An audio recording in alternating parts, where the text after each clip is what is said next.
आपल्या जागतिक स्तरावरती सध्या अनेक घडामोडी घडतायत आणि परत जसं मी म्हटलं, की आपल्याकडे शेअर मार्केट हे खूप सगळीकडे चर्चेचा विषय असतो.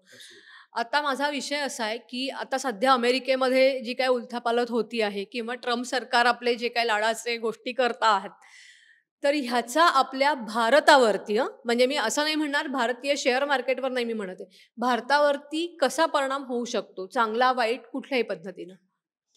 भारतावरचे परिणाम ना म्हणजे आता आता तसं म्हटलं तर आपण पॉझिटिव्ह आणि निगेटिव्ह दोन्ही साईड बघूया. बरं. पॉझिटिव्ह साईडमध्ये मी असं बघेन की आज माझ्याकडे मोठा तरुण वर्ग आहे. ओके. सुदैवाने कन्झम्पशन स्टोरी आपल्याकडे can be steel floated because माझं पॉप्युलेशन 140 कोटी आहे. त्यामुळे मला कन्झम्पशन थीम ना माझ्याकडे चालणारच. मी काही आपलं जीडीपी वर्क आहे.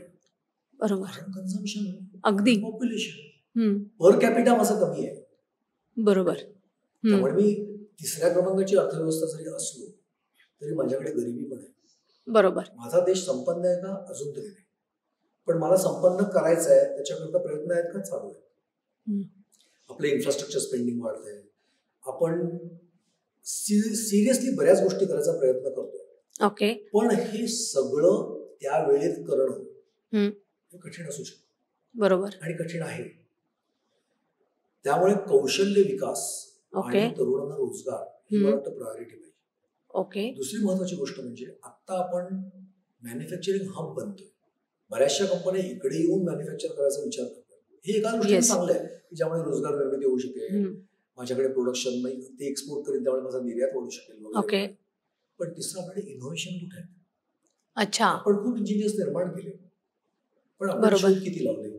बरोबर. आपला तुला आश्चर्य वाटेल आपला R&D वरचा खर्च हा 1% कमी आहे जीडीपीच्या. आणि इतर देशांचा चायना सारख्या देशाचा 6% वगैरे.